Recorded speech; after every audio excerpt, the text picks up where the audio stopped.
Hello guys, this is your friend and we are back with a new fanfic. Which is what if neglected Naruto awakened the forbidden samurai power and claimed Uchiha princess? Part 1. And if you enjoy this fanfic then please press the like button and subscribe to my channel for more fanfic like this. And now let's start the fanatic. Have you ever wondered about your purpose in life? Or perhaps wondered why you were even born to begin with? Has your life ever been so bad to the point that you once thought, maybe I shouldn't even exist? For one Naruto Uzumaki Namikaze, he's wondered about questions like this many times before. Why? You may ask. Well, for that we need to go back a ways, approximately 15 years to the time of his birth when the Kyuubi was released from its seal and was unleashed upon the village of Konohagakure. Back then, Kushina had given birth to twins, a boy and a girl. Their names were Naruto, naturally, and Naruko. Naruto was the older of the two by 2 minutes and 34 seconds, thus making him the heir to the Uzumaki and Namikaze clans. However, this is not important, at least, not yet. What is important is the fact that a rather ambitious, slightly deranged man attacked this night and ripped the Kyuubi from Kushina's seal while she was weakened. Now, normally, a Jinchuriki would die upon having their Biju ripped from them in such a way, but the Uzumaki were known for their great longevity and their stubbornness.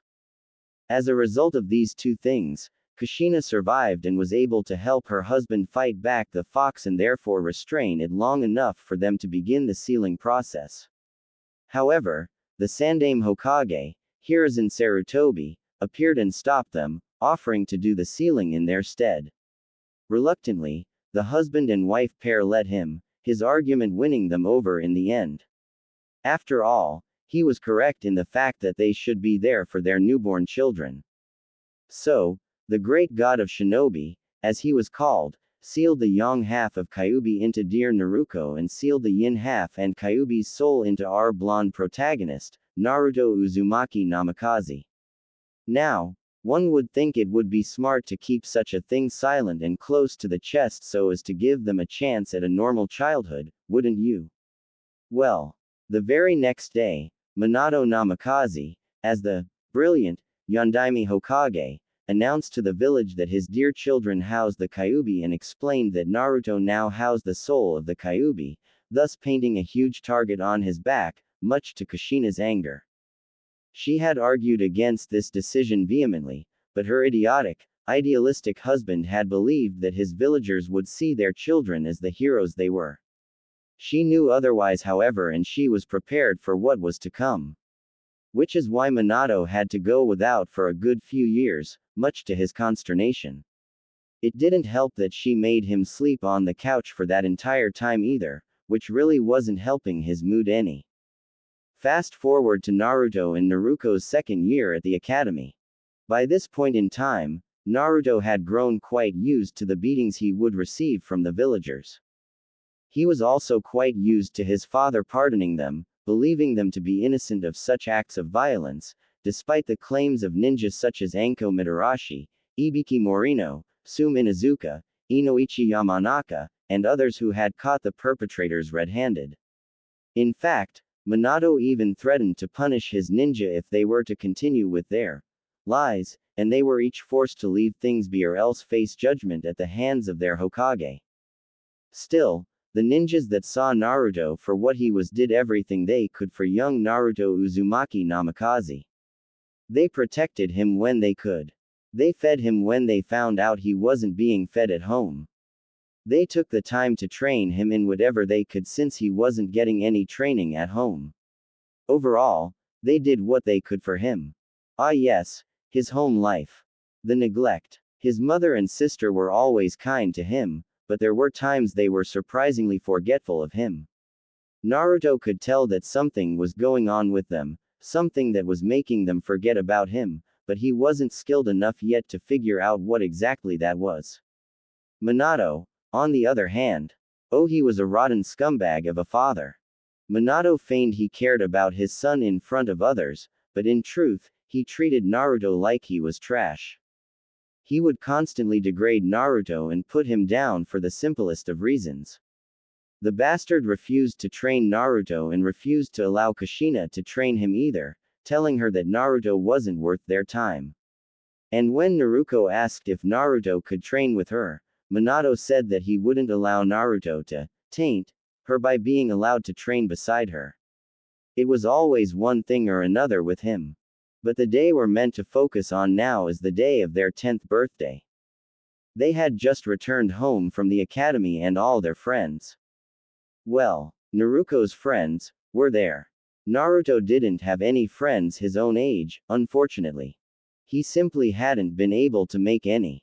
However, he did see some of the people that had been nice to him, and he did consider some of them friends, so maybe he did have friends here after all. There was also that one Anbu here that always took time out of his schedule to spend time with him. He had a weasel mask and had nice black hair going down his back. Naruto really admired him. He thought he was pretty cool. Minato had just called for everyone's attention and smiled around at everyone. Once he had everybody's attention, he decided to make his announcement. Everyone, I'm proud to announce that I'm making Naruko-chan the heiress of the joint Uzumaki Namikaze clan. So congratulations dear, he declared, a proud smile on his face as he looked to his daughter. What happened next, however, threw everyone off guard. Kushina lashed out with a hard punch that nailed Minato right in the eye, sending him reeling backwards. Immediately afterwards, she kicked him hard in the crotch, causing his eyes to roll back into his head and for foam to start bubbling up in his mouth. Before she could throttle him any further, Jiraiya appeared behind her and restrained her. What the Kushina? I thought you'd be happy. Why the hell are you trying to kill your husband over this? He exclaimed angrily. Kushina reared her head forward before smashing it backwards into Jiraiya's face, breaking the cartilage in his nose and causing him to reel backwards, screaming in pain as he clutched at his face. Before she could do it, her daughter, Naruko, rushed forward and slammed her fist into Jiraiya's testicles as hard as she could. Because Naruto ni is the heir. That's why. Daddy shouldn't have done that. It's wrong, she declared angrily. The busty red-headed wife of the Yondaime nodded proudly of her daughter and stomped her foot on the ground. Damn right. Looking around for her son, she didn't see him anywhere. Instead, she saw a great group of people missing as well as her son. It would seem that Naruto and his group of friends had vacated the building as soon as the announcement was made. Oh Naruto-kun. I am so sorry. Present day. After that day, Naruto's family had been a broken mess. Kushina and Naruto still had trouble remembering Naruto even existed sometimes, though they couldn't quite understand why.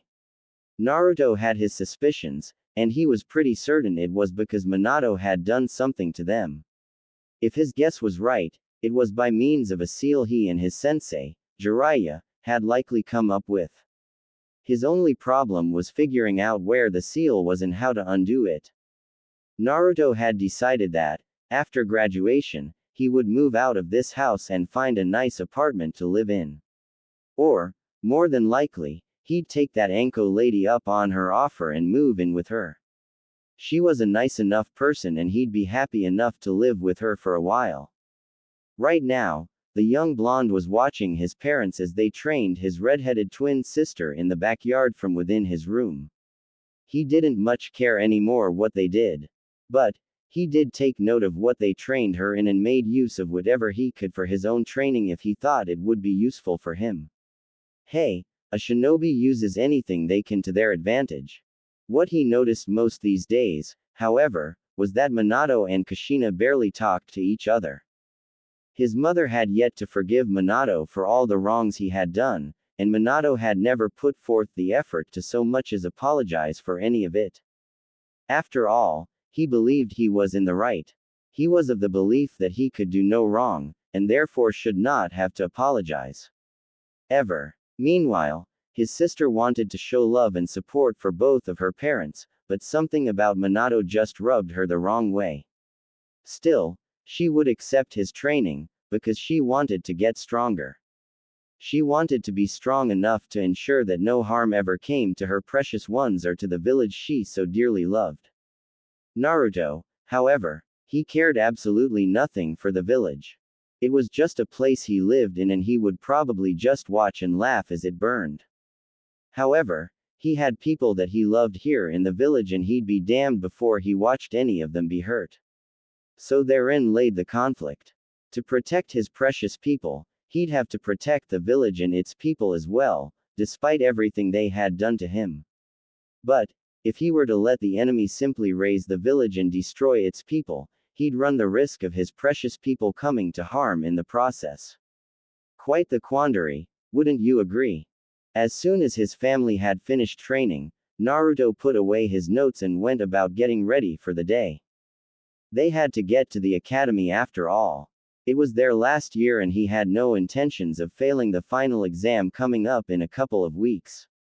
Sure, Mizuki had been tampering with his tests at first, but after bringing this news forward to his mother, she quickly took care of it, much to Minato's protests. Needless to say, Mizuki would never be the same ever again. Mostly because he was now missing a few limbs due to an irate Kushina. Thankfully, it was now just Iruka-sensei teaching the class and Naruto was being given a fair shake at things. He was near the top of the class and was doing pretty darn well, all things considered. The Uchiha twins, Sasuke and Satsuki, and his own sister Naruko, were some of the only ones that were placed higher than him in the class. Joining his family downstairs, he walked over to the kitchen table and sat down, waiting for his mother to place some food before him. When she completely passed over him, he sighed and shook his head, realizing she had forgotten him once again. Looking to his sister, he could see her looking at him sadly. She went to offer him some of her food, but Naruto waved her off and rose from his chair, making his way out of the house. He would simply stop at a restaurant and eat breakfast there. Academy 1.5 hours later. Walking into the classroom, Naruto found himself lost in thought as he continued to think about his mother and sister. Thankfully, class hadn't yet started, though the majority of the students had arrived and Iruka-sensei was getting his things together in preparation to start the class. As Naruto began absent-mindedly walking up the steps towards his usual seat, he kept thinking about where the seal could be on his mother and sister and what he'd have to do to get rid of it. One of the boys in the class, one of those that loved to bully Naruto every chance he got, noticed how distracted Naruto seemed to be and leaned over to his friend, whispering to him, "Hey, watch this. This'll be hilarious." Sticking his foot out in Naruto's path, everyone in the class watched as Naruto tripped over the boy's outstretched leg and went falling forwards at an angle towards one Satsuki Uchiha, much to everyone's horror. Reaching out to brace himself, Naruto couldn't quite catch himself in time and, much to everyone's shock, most especially his and Satsuki's, his right hand landed on her left and his lips connected to hers. What happened next could only be described as a miracle. A pillar of light erupted around the two of them, blinding everyone in the room and forcing them to cover their eyes for fear of going blind. When it finally died down, Naruto and Satsuki had separated, and Satsuki was standing there, sporting a new, more revealing outfit and wielding a rather deadly-looking katana, its sheath strapped to her back. The top half of her outfit looked strangely like a kimono top, though it hung loosely and allowed a lot of cleavage to be shown. Considering she had large C-cup, and they were still growing, this bothered her a great deal. Her sleeves were long and loose as well, spilling lowly off her arms and leaving plenty of room for her to conceal weapons within them. However, the bottom half of her outfit is what really bothered her. There were 4 long strips of cloth that went from her waist down to just above her ankles. Between these strips of cloth you could see straight through to her legs. It was lucky that she wore shorts, or else you could see what kind of panties she was wearing. Her entire outfit was lavender in color and had a lovely yellow and pink flower print across the entire thing. Naruto, on the other hand, had undergone a slight change as well. He now looked the part of a traditional samurai. On the upper half of his body he wore a white tunic that exposed the upper part of his chest and left his arms bare. For pants, he wore baggy red and black kimono-style pants that fell loosely around his legs. In his right hand, he, too, had a katana, though this one had a deadly red gleam emanating from it. Slipping it away into its sheath, which was strapped at his hip, Naruto looked at Satsuki and blushed badly before looking away. "I'm so sorry Satsuki-chan. Are you okay? I didn't mean to trip like that," he said, completely ignoring the fact that the two of them had undergone such a drastic change.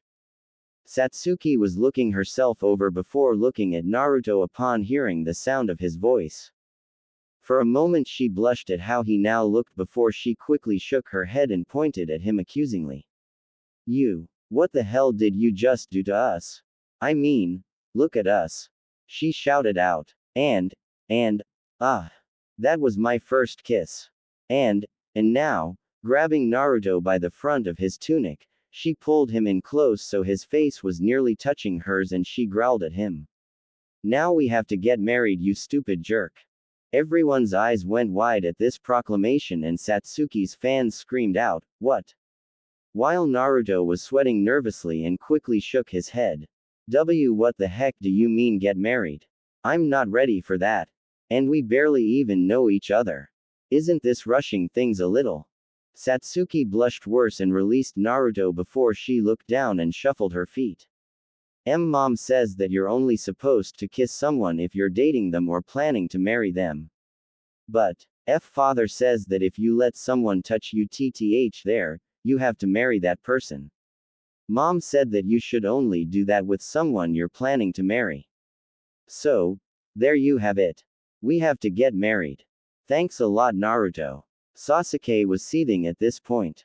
His sister was going to be forced to marry this idiot. Not on his watch. So, jumping out of his seat, he went to attack Naruto. However, before he could make it even 2 steps, Satsuki pressed her new blade to his throat and glared at him. "What do you think you're trying to do to my new fiancé brother? I may not like it, but I won't allow you to kill him just because you don't like him." Sasuke glared fiercely at his sister before switching his glare to the Dobi, as he considered him to be. "Why are you defending him? First he gropes you and now you're being forced to marry him due to some stupid rule father made, and you still protect this jerk. What's wrong with you?" Before Satsuki could reply, Naruto walked up and glared at him. "Hey, that jerk, as you call him, is my brother. And he didn't do it on purpose. That stupid jerk right there tripped him. Or didn't you see that? Oh, high and mighty, Uchiha?" She mocked. "Besides, I'm sure if you just talk to your parents and explain what happened, everything will be okay. But, I'm more concerned about what happened to the both of them. Uruka-sensei, do you have any idea what's going on? Why the two of them suddenly changed like that?" Naruto and Satsuki both blinked in realization at this point before looking at each other and nodding as one before they turned to their teacher. "That's right. What is going on, Uruka-sensei?" they asked as one. Uruka frowned at this and rubbed at his chin in thought. Putting aside the marriage issue, he thought back to all-known Kekkei Genkai. This was obviously the sign of a Kekkei Genkai being activated, but which one could it be? It was then that it struck him. A Kekkei Genkai that originated in Iron Country of all places, the home of the samurai. It was highly unusual, but especially gifted samurai sometimes inherited this Kekkei Genkai and with it were able to gift others with the abilities of the samurai through the power of. Smiling at his students, Uruka decided to clear the air. "Naruto, you've awakened a Kekkei Genkai. This Kekkei Genkai is one that originated in Iron Country, the home of the samurai. Your Kekkei Genkai is unique in the fact that it's something that was commonly only seen in the samurai of Iron Country, which is a rarity in the world we live in, as samurai don't use chakra in the same way we ninjas do. Your Kekkei Genkai is known as Bushi no Kisu or Samurai's Kiss. With this gift, anyone of the opposite gender that you kiss will be gifted with the power and abilities of a samurai, just like you, yourself have now become. So congratulations Naruto and Satsuki, you are the first samurai ninjas in the world. You should feel proud of yourselves. Uruka explained with a smile. Naruto and Satsuki looked at each other and couldn't help but break out into huge grins at this before high-fiving each other. Hell yeah, this is awesome Naruto, Satsuki shouted out, happy that she could be this awesome samurai ninja mixed breed thingy thanks to Naruto. But then she remembered how it happened and she blushed again, quickly returning to her seat and looking away. Don't touch me, she muttered. Naruto blinked, but complied regardless and moved past his sister and went to his usual seat beside Shino Aburame and a civilian-born girl. As he sat down, he looked towards his sister to see her reaction to everything that had just been revealed and saw her looking his way. When he saw her offer him a comforting smile, he smiled back and gave her a wave before he returned his attention to Satsuki. Satsuki. She was an interesting one. Half of the time she seemed grumpy to him, but the other half she seemed like an angel. She had a good group of friends, one of which was Naruto. Naruto knew that Satsuki had a bit of a temper on her, but she was a good girl regardless and he liked her well enough. Yeah, her brother was a total, but that was just how he was. He took after his father Waay too much. Fugaku was like Minato, a right bastard that didn't really give two shits about his family and treated them like crap. None of them were ever good enough, he was always right, you know the whole deal already. As Naruto stared at her, thinking about their situation and how she was of the belief that they were to be wed, Satsuki found her eyes drifting towards Naruto as well. When she saw he was looking at her, the both of them quickly turned away from one another and another blush rose to her face. If she could have seen Naruto right now, she would have seen him blushing as well. Satsuki was taking this time to think about everything she knew about Naruto, which, admittedly, wasn't all that much. She knew that he was a really nice guy and a great listener. She had only talked with him a few times in the past, but she definitely knew that much about him. Satsuki also knew, from Naruto, that Naruto's life at home was utter shit. She wasn't sure if Naruto had any training outside of the academies, so she wasn't sure how strong he really was. She certainly hoped that her husband-to-be wasn't some weakling. How could she marry someone that was weaker than her after all?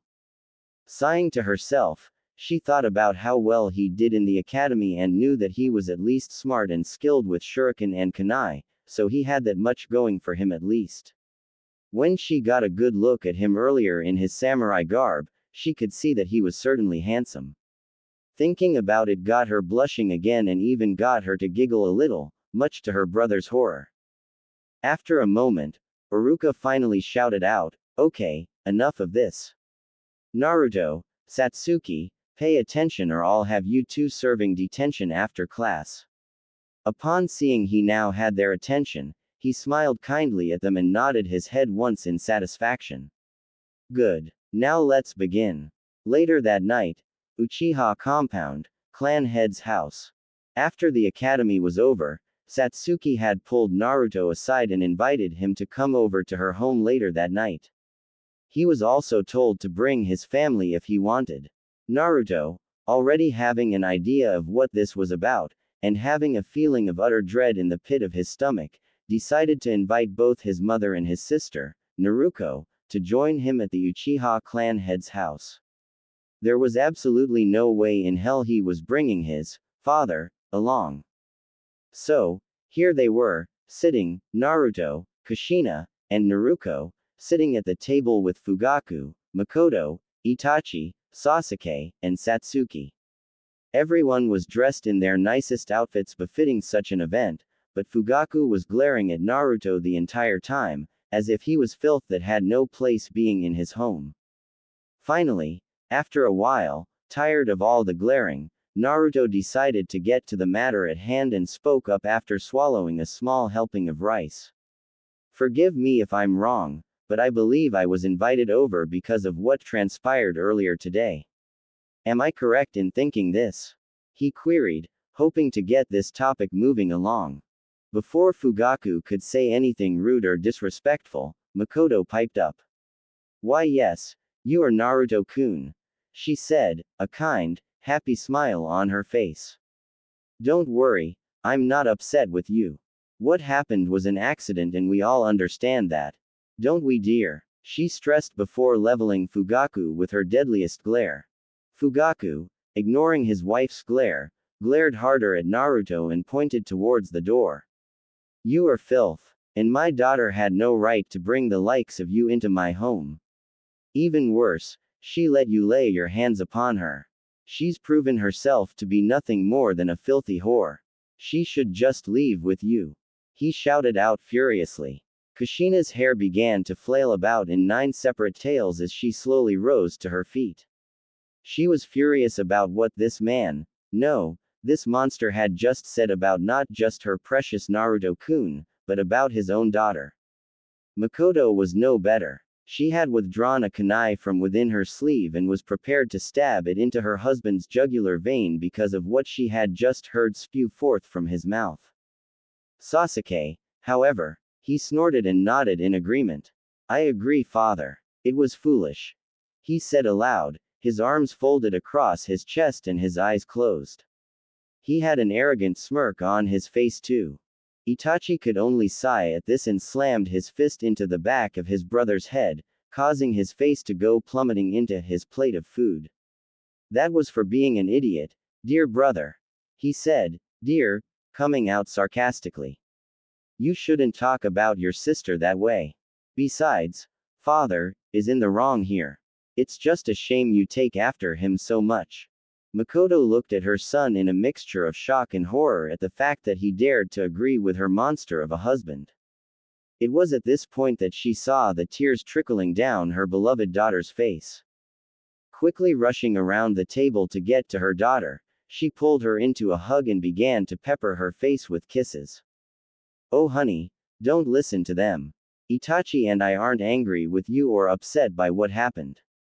It was an accident, honey. Accidents happen. You only have to marry him if that's what you want. And you aren't just some failure. You're my wonderful baby girl. Starting today, you, me, and Itachi are going to live on our own away from your rotten father and brother. They can do what they want. Makoto declared, furious at Fugaku and Sasuke. Itachi nodded his head in agreement and rose from where he was seated. When it looked as if Fugaku would protest, he nodded towards Kushina and she lunged at Fugaku, proceeding to beat him to within an inch of his life. Oh, she wouldn't kill him, but she'd be damn sure to rip off what makes him a man and make sure he forever regretted this day. Meanwhile, Naruto walked over to Sasuke and proceeded to kick him in the face, knocking him onto his back. Smirking down at him, she proceeded to repeatedly stomp on his crotch as fast and as hard as she could. This is for making Satsuki cry, she shouted out, clearly enjoying herself as she made Sasuke cry out in pure agony. It was unknown if he'd ever be able to use his man parts ever again after this blow to his anatomy. Once everyone was finished, Kushina decided that they should move their conversation to somewhere more pleasant. So they each agreed upon a quaint little ramen shack known as Ramen Ichiraku. Once they had arrived, they each ordered a small dish, having already eaten a small amount before their appetites were ruined earlier by Fugaku and Sasuke. Once they were all seated and their bowls of ramen had been placed in front of them, Naruto turned to Satsuki and spoke to her. Satsuki-chan, are you okay? I'm sorry about what happened there. It's my fault. I'm not well liked by most of the village. I'm sure you know why, he said sadly. Before Satsuki could say anything, Kushina spoke up in anger. No, it's not your fault, Naruto-kun.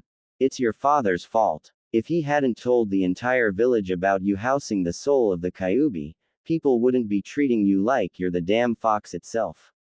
I tried to stop him, honey, but your father. Makoto frowned at this and looked closely at her friend. She could see something just under her hair. Reaching over, she brushed aside a few locks of her hair so she could get a closer look at the back of her neck, close to the middle of her back actually. When Kushina was about to turn around to see what she was doing, Makoto hissed at her. Don't move, Kushi-chan. It looks like you've got a seal on your back here, just below the nape of your neck. Your hair covers it pretty well, but when you moved I saw it. Naruto, let me have a look at you. Naruto nodded in compliance and turned her back to Makoto, allowing her to look at her back as well. Soon enough, she found what she was looking for and shook her head. Yep, these are definitely seals, but I'm not sure what they do. Do you have any idea who placed them on you two or what their purpose is? Naruto frowned and spoke up at this point. I know who did it. I also know exactly what they do. At least what their main function is, he said irritably before he began to dig into his ramen. What? He was hungry. When he saw their eyes on him, he motioned for them to begin eating before their food grew cold. As they began to eat themselves, he took a moment's break to begin explaining. I'm not sure when they did it, but Jiraiya and Minato were the ones to come up with the seal. I'm pretty sure one of them was the one to place it on the two of you. Naruto explained, causing everyone there to narrow their eyes. They were already pretty sure of what the seals did now, but they wanted to be sure before they jumped to any of the wrong conclusions. As for what the seals do, the main function seems to be making my mom and sister forget about me as often as possible. The problem is, the Uzumaki clan is a family-oriented clan and I don't think either of them took into account just how stubborn Uzumakis can be. The seal they came up with wasn't powerful enough to completely stamp out their desire to include me in the family. So it only worked about half of the time compared to full time. So, while I was neglected by my family, my mom and sister still did their best to try and include me. So for that, I do thank you too, and I do not hold what you did against you. We Uzumakis must stick together after all. Family above all. Isn't that right, Mom, Naruto? He asked with a grin. Kushina and Naruto had tears in their eyes as they heard their precious Naruto-kun say that. Getting off their seats, they walked over to Naruto and hugged him tight. It was a hug that he readily returned before he nodded to them both. I've been studying up on Fuinjutsu, but I don't think I'm anywhere near skilled enough yet to remove those seals. But you too. I think that you can easily break the seals on each other. So why don't you do it tonight when we get home? And if I were you, Mom, I'd think about divorcing Minato for everything he's done. I don't know why you haven't yet. Kushina blinked at this and brought a hand up to her forehead, rubbing it a bit as she thought about it. Before she could stress herself out over it, she felt Makoto turning her around and could see the look her friend was giving her. Kushina, that may be another part of the seal. They may have included a loyalty seal in the seal so that you'd stay loyal to Minato and never think about leaving him. Once you break the seal on you and your daughter, things might become clearer for the two of you. Makoto explained helpfully. Kushina nodded at this and looked to her daughter, who was looking at her with a hopeful smile on her face. Nodding once at her, Kushina patted her on the head and they both retook their seats. We're getting these seals off of us tonight, Naruto-chan. And then, I think it's time for us to become the Uzumaki clan again. Let your father have the Namikaze name to himself, she said with a grin on her face. Naruto nodded at this and cheered before she dived back into her ramen with gusto. Naruto couldn't help but smile in relief and was about to say something before Makoto spoke up. Well now that we've got all that cleared up, why don't we talk about what happened between my little Satsuki-chan and your little Naruto-kun, It was an accident, but she seems so insistent on marrying him. Why is that, my sweet little Satsuki-chan? She queried teasingly as she looked inquisitively at her dear daughter. Satsuki began to blush furiously and looked away. It's not like I want to marry the baka. It's just, he's definitely not cute or anything. And it's not like I think he'd make a good husband or anything. I don't even know how strong he is. And besides, it's not like I like him or anything like that. You said You know, only people intending to get married should touch each other like that, and I thought, well, we'd have to get married. And the kiss, it's not like I hated it. But don't get me wrong. It's not like I liked it or anything. Gah. Makoto and Kushina began to laugh uproariously as Satsuki struggled to explain herself. She sounded so damn adorable to them, and she was speaking in a way that they found absolutely hilarious. Itachi, however, simply smirked and ate his food in silence. Oh dear sister, you are just too easy to tease. He thought to himself, clearly amused by the whole situation. Naruto, on the other hand, was just utterly confused. So, does Satsuki like me? Or does she not like me? I'm really confused now. She's talking in riddles, he thought in distress. Clutching at his head as he tried to make sense of Satsuki's speak, he barely felt it when Naruto touched his arm and spoke his name. Huh, what was that, Naruto-chan? Naruto frowned at this and put her hand to his forehead. Are you feeling alright, Naruto-kun? You aren't looking so well. Is something wrong? She asked worriedly, causing the others in the stand, even Tuki and Ayame, to look his way. Naruto frowned at this and shook his head. I'm just feeling a little under the weather, I guess. I'm also really confused right now. I can't make any sense of what's going on right now. So, are Satsuki-chan and I getting married or not? Because I think she's beautiful. I think Satsuki is one of the smartest, most beautiful and talented girls I know.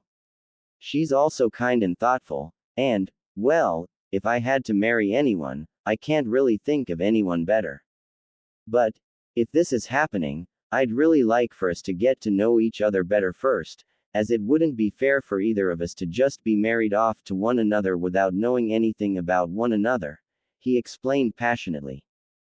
Satsuki, by this point, was so red over her entire body that it was amazing she hadn't passed out yet.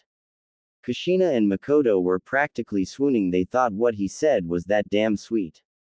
Naruto, Odd and Itachi. Itachi was just smiling at his younger brother figure and nodded his way to show his appreciation for what Naruto had said. After a moment to gather herself, Satsuki was the one to speak up first. How can you say things like that so easily, you BB baka? You're going to make me really like you. Not to say I don't like you enough already. Wait, I'm not saying I like you. I'm just saying, wait, what am I saying? Damn it, baka. You've got me all flustered now. She shouted out, unable to fully activate her Tsunere protocols to proper effectiveness. Naruto giggled at this and looked to her brother. Well, would you look at that? I think you've got her all flustered, Naruto. Good job, she declared with a thumbs up in his direction. This earned her a kick to the leg from Satsuki, whom she was sitting next to, with her mother, Kushina, sitting on her other side. Wincing, she turned to see Satsuki was pouting at her cutely, and Naruto couldn't help but giggle a bit. Sorry, Satsuki-chan, but you have to admit you're cute when you get like that. Itachi finished the last of his meal and found himself chuckling now.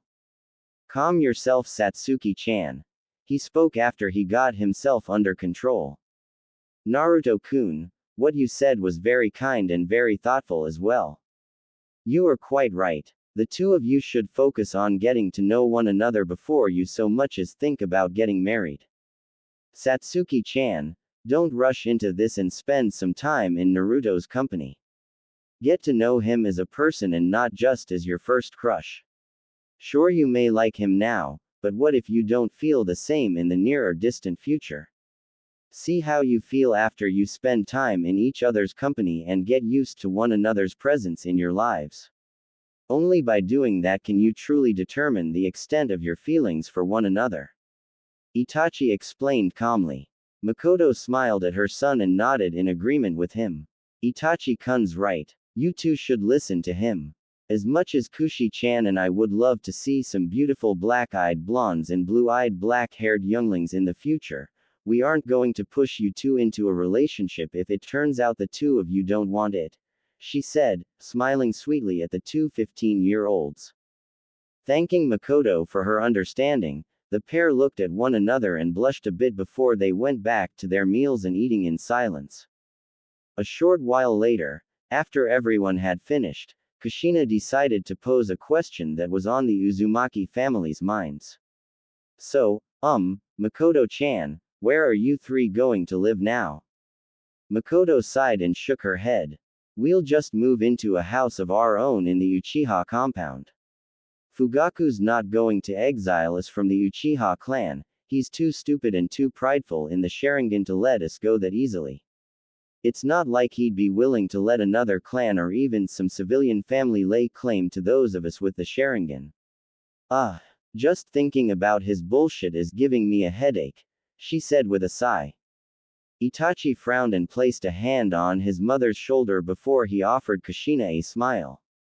We'll be fine. Right now I'm more concerned about the two of you, Kushina, Naruto. You still need to get home and remove those seals. Then in the morning, you and my mom both need to file for divorce from your husbands. That could be a harrowing ordeal, but it's a necessary step to ensure happiness and freedom for all of us here. So I bid everyone here a good night and good luck in your endeavors. Mom, sister, let us go, he said, ushering his female family members out of the ramen shack. Realizing he was right, Kushina, Naruto, and Naruto each looked at one another before nodding in determination. After paying for their meal, the trio quickly made their way home and retreated to Naruto's room. Thankfully, Minato wasn't home yet, most likely having a late night at the office, or at least that's what Naruto and Kushina thought. Naruto, on the other hand, thought that he might have found a lover because his relationship with Kushina wasn't going so well. Regardless, that wasn't important right now. Kushina and Naruto both looked at Naruto with blushes on their faces. Naruto-kun, we're going to need to take off our shirts. You might want to wait in your room or turn around or something. Naruto said. Naruto blushed at the idea of seeing his female family members in such a state of undress and nodded before quickly bolting from the room, slamming the door behind him. They both giggled a bit before they removed their shirts and bras, leaving their tops bared to one another. Kushina decided she would go about removing Naruto's seal first and proceeded to examine the seal that had been placed upon her daughter. What she saw disgusted her. It was definitely something Jiraiya would design, the disgusting bastard. But she had never suspected that sweet little child she had once known in Minato would have helped create something so vile. What Naruto had explained about this seal was, indeed, true. Makoto's suspicions had proven true as well. There was a loyalty seal mixed in with the seal that was forcing them to stay loyal to Minato. Still, the seal was so much more than that. Based on what Kushina could see, it looked as if there was a restriction seal mixed in that would allow the creator of the seal to instantly disable them should the loyalty seal fail and they ever turn against him. The final part of the seal is what really pissed her off though. As she looked at the seal, Kushina growled and had Naruto turn to face her. Naruto-chan, this seal's going to be a bit harder to remove than I thought. She admitted. I've figured out what this seal does, and it's not pretty. With a sigh, she pulled her daughter in close and began to run her fingers through her long red hair. Naruto-kun was right, honey. These seals are meant to make us forget about him. But he and Jiraiya didn't make the seals powerful enough to make us forget about him entirely. They'd work on anyone else just fine, but we Uzumaki women are far too stubborn and family-oriented for something like this to stop us from caring for our precious Naruto-kun. Right, sweetheart, she said, smiling down at her precious Naruto-chan. Naruto nodded in agreement, but before she could say anything, Kushina carried on. Miko-chan was correct as well. There's a loyalty seal mixed in that is meant to keep us loyal to Minato. There's also something included in the seal that will allow him to restrain the both of us should his loyalty seal fail for any reason and we move against him. So say we attempt to attack him, he would be able to activate our seals and we'd collapse to the ground in complete agony because of our seals, she explained with a snarl escaping her. Here, she sighed. The final part is the most troublesome. Jiraiya and Minato made it so that these seals are powered by our own chakra networks. And because they've been on us for so long, they're a big part of us by now. Removing them is going to take a lot of chakra and it's going to hurt too. It's going to hurt real bad, sweetheart. Are you sure you can handle the pain that removing this seal is going to cause? It's going to feel like I'm ripping out your veins through your skin or something. Kushina questioned, dearly hoping her dear Naruto would be able to handle this. Naruto took a moment to think about this before she looked up into her mother's eyes and nodded once. Mom, I know this is going to be hard on me. On the both of us even. But I don't want this seal on me any longer. I want it off. So please, do what you need to do and remove the damn thing so I never have to forget my brother again. She yelled out, clearly frustrated. Kushina nodded and had her daughter turn around. Afterwards, she brought out her Fuinjutsu kit and began to draw on her daughter's back an intricate series of patterns and sealwork. Once she was finished drawing on her daughter, she proceeded to draw the same series of patterns on a sheet of paper for her daughter to copy off of when it came time to do the same on her. All right, sweetheart, here I go. Kushina said in as soothing a tone as she could. Taking a deep breath, she held up a single hand seal and said, Curse seal removal, release. Within an instant, Naruto was on the ground, thrashing and screaming out in absolute agony as the seals her mother painted on her went about removing the seal. She had heard her mother say curse seal removal before the pain, so did that mean this was a curse seal? If so, then that just made her hate her father all the more. As her daughter writhed in pain, Kushina could only wince in sympathy for her. Her screams were so loud that she didn't hear Naruto knocking on the door and shouting out Naruto's name, asking if she was alright. At least, she wasn't aware of him until he opened the door. Looking towards him, Kushina didn't quite register the fact that both she and Naruto were from the waist up and therefore her son could get quite the generous view of their bountiful bosoms. However, Naruto didn't quite care about that at the moment, which she was thankful for when she did realize that a moment later. Instead, Naruto kneeled down by Naruto's side and quickly began brushing his fingers through her long, beautiful red hair. Naruto-chan, are you going to be alright? Naruto smiled lovingly at her brother and reached up a shaky hand to stroke his whiskered cheek. I'll be alright, Naruto-kun. It just, really hurts. Now, could you please leave? We're both topless and I think we've given you enough of AFF free show by now. Naruto blinked at this and glanced down to see what she meant. As soon as he saw her bare, the poor blonde fool quickly released her and rushed right back out of the room, slamming the door shut behind him once again. Kushina laughed at this while Naruto huffed and pouted cutely. Naruto, on the other hand, pouted cutely and shook her head. Jeesh. According to our clan laws, having seen me, I'd have to end up marrying him if he wasn't my brother. Naruto joked. He's really trying to go for a record. First Satsuki and now me. What's my foolish little brother thinking, huh? Kushina smirked at her daughter. Oh, are you saying you're interested in your brother Naruto-chan? She queried somewhat teasingly. Naruto giggled at this question and shook her head. Nah, at least, not yet. Maybe in the future, if it turns out that nobody else is right for me, but right now, I guess I'm just keeping my options open to me. Naruto-kun is certainly cute, and I like him well enough, but I dunno. Would it be so wrong for me to pursue a relationship with him if it should happen naturally in the future? She asked her mother. Kushina shrugged her shoulders and glanced towards the door. That's entirely up to you, dear. If you find out that he's the one that makes you happy, then I say go for it. But if you find somebody else, then that's okay too. Now, how do you feel?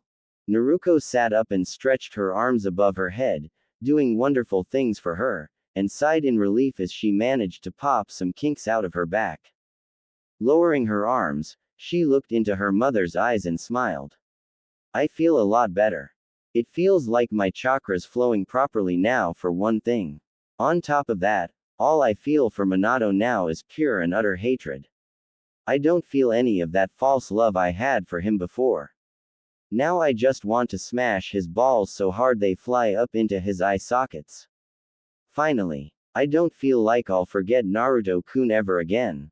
So all in all, I feel fantastic, Mom. She declared with a bright grin on her face. Kushina smiled happily for her little girl and turned her back to her daughter. All right then. Once you feel you're ready, I want you to remove my seal. Okay, sweetheart. Just use the same seal I jotted down on that piece of paper and it will work. Be extra careful though, okay? She stressed, hoping that nothing would go wrong. Naruto nodded once before she took the ink brush and began to inscribe the seals on her mother's back. When she was done, she looked at the back of her mother's head and sighed as she brought her hands up into a seal. Curse seal removal. Seal. She said, wincing in sympathy as soon as she said it. Kushina was able to hold it in better than her daughter, but it was obvious she was feeling a great deal of pain when she collapsed to the ground and began to curl up into herself. She was whimpering from the pain. When she finally began to calm down, the older of the two redheads sat up slowly and reached up to wipe away the tears that were spilling down her face. Okay. That hurt worse than I thought it would, she admitted unashamedly. Naruto hugged her mother close and smiled at her affectionately. We're free now, Mom. How do you feel? She asked, happy that she and her mother were now free from that horrible man. Kushina chuckled a bit and hugged her daughter back. I feel great, honey. Like you said, it feels like my chakras working normally again. I also feel like killing that scumbag husband of mine. And all I want to do is smother Naruto with love. I don't think I'll ever forget about him again, she explained, happy for these changes. Naruto decided to ask a question that was now on her mind. Mom, are we going to move out, or are you going to kick Minato out of the house? You are filing for a divorce, right? She asked, just to be sure. Kushina smiled and hugged her daughter again. I'm kicking that scumbag out. This is my house and he is no longer welcome here. And if you don't mind, I'd like to name Naruto as the Uzumaki heir once again. But, if you still want to be the heiress still, then that's fine, sweetheart. I won't fight you on that, she said, smiling sweetly at her daughter. Naruto shook her head and smiled up at her mother. No, mother, Naruto deserves that far more than I do. Now, why don't we put our tops back on before Naruto-kun comes rushing back in here and gets an eyeful again? She suggested with a giggle.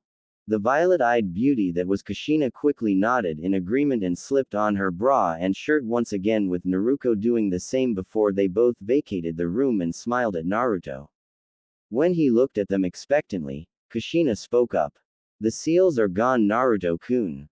We're free. Naruto smiled and hugged both of them tightly, happy that he finally had his mother and sister back fully.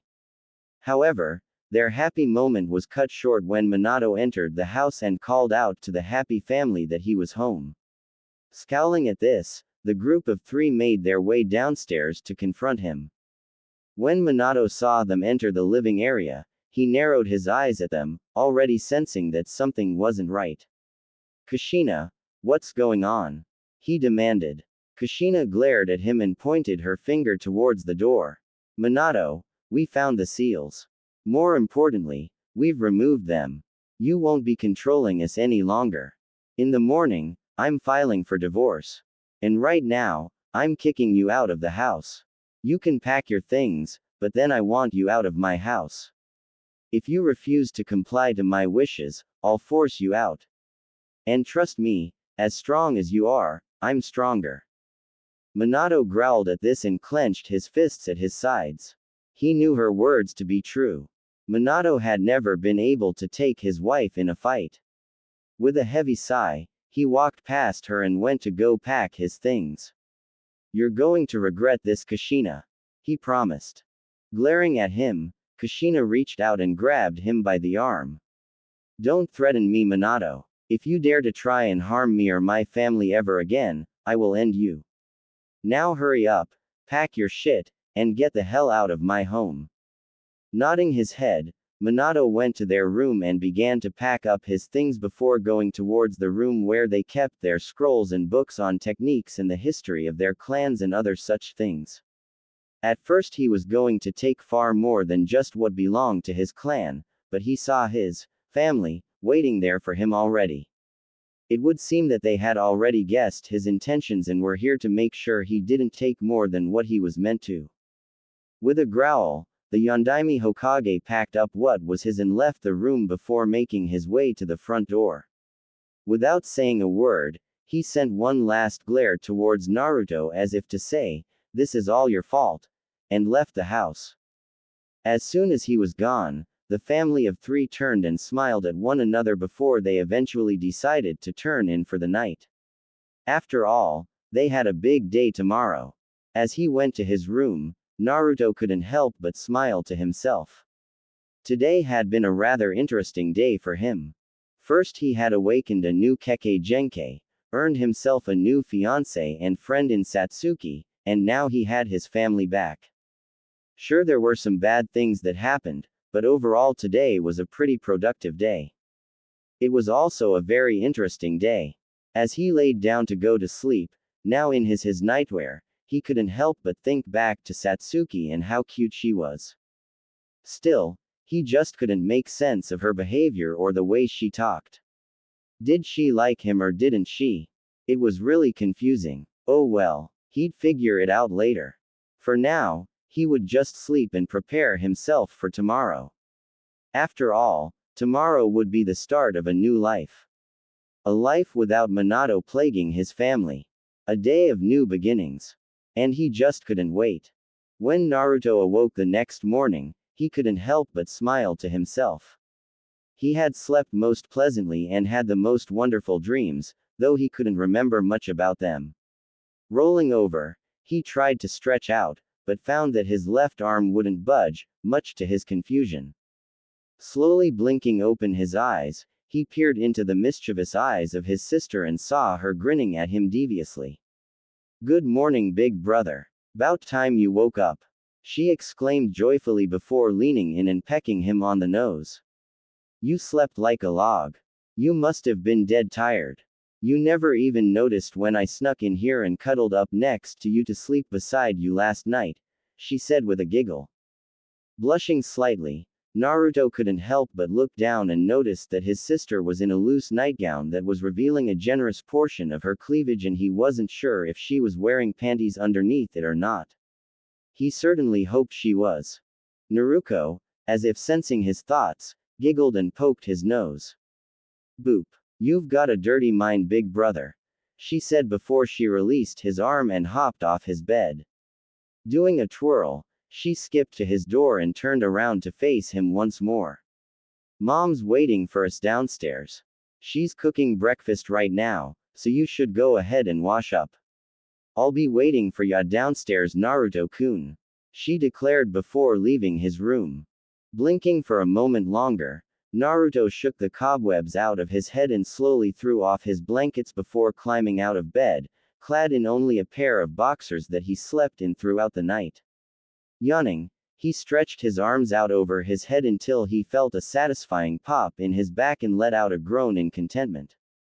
Grabbing some clothes to wear for the day, he went to the bathroom so he could take a shower and get himself ready for the day. Meanwhile, downstairs, Kushina smirked at her daughter as she entered the kitchen, fully dressed for the day ahead of them. "So, did you ask him what you wanted to Naruto-chan?" she asked in genuine curiosity. Frowning to herself, the young redhead shook her head in the negative. "No, not yet. I wasn't sure how to bring it up. It's not like I can just come out and say, 'Hey Naruto-kun, why don't you kiss me and make me into one of those cool samurai thingies you made Satsuki-chan into yesterday?' After all, it'd just be awkward. Besides, we don't even know what the heck kind of power he has, or if his new Kekkei Genkai works on more than one person, or anything. We don't even know how he has it. Do you know anything about whose side of the family it came from, Mom? Kushina sighed and shook her head. I'll have to dig through the archives to be 100% sure, Naruko-chan, but I'm pretty sure that the Uzumaki clan doesn't have a bloodline like that anywhere in their history. I'm positive that it comes from Minato's lineage. He never unlocked it, thank Kami for that, but Naruto has. If Minato learns of this fact, if he hasn't already, it's bound to enrage him more than losing us and being kicked out of his home has. If only we had access to the Namikaze clan history, we could study up on it and see if they have information on this Kekkei Genkai of Naruto's. But I'm afraid that's out of the question with Minato moving back in with his clan. Kushina explained with a sigh. Naruko sighed as well before smiling when her mother started setting the food on the table. Sure, she had to wait for Naruto still, but he'd be down in another minute or two, she could wait. Looking back up to her mother, Naruko smiled and shook her head. Either way, we'll still learn more about his Kekkei Genkai through experience. Samurai's kiss, the ability to turn anyone of the opposite gender he kisses into a samurai. I want to see what it feels like, she exclaimed excitedly. Standing at the bottom of the stairs wide-eyed was Naruto. He was blushing a deep shade of red as he just stared at his female family members, unable to utter a word. Here was his sister, saying she wanted him to kiss her and turn her into a samurai girl. The blonde could see his mother looking at him with a smirk on her face, but he couldn't help but look away shyly. When Naruko noticed her mother's gaze, she turned around to see Naruto standing on the bottom step of the stairs, looking anywhere but at her with a healthy blush on his face. A fierce blush rose up on her face and she quickly turned around and stared down at her food. Sorry, Naruto-kun. I didn't mean to embarrass you. I just kinda want to know what being a samurai would feel like, you know. It sounds kinda fun, Datbana. Naruto walked over and sat down in his chair at the table and looked at his sister somewhat shyly. It's okay, Naruko-chan. Your first kiss should be reserved for someone you love, you know. It shouldn't be something you give away to me just because you want to be a samurai girl. I want it to be a special experience for you. Frowning at her brother, Naruko reached over and gripped his nose painfully between her fingers, causing him to yelp in pain. Listen here, Buster, and listen well. I like you as both my brother and as a man. If I want to give my first kiss to you, then that is my choice as a woman. Are you going to deny me that right out of some self-righteous desire to protect my chastity or some such nonsense, Naruto? Naruto reached up his hand to swat Naruko's away from his nose and rubbed at his sore nose for a moment before he finally responded. I'm sorry. I wasn't trying to be disrespectful, Naruko-chan. I didn't know, okay. If that's how you feel, then, I dunno. Is that how you feel? Do you really like me in that way? Before Naruko could reply, Kushina sat down in her chair and slapped a hand on the table hard to get their attention. Enough. You can discuss this later.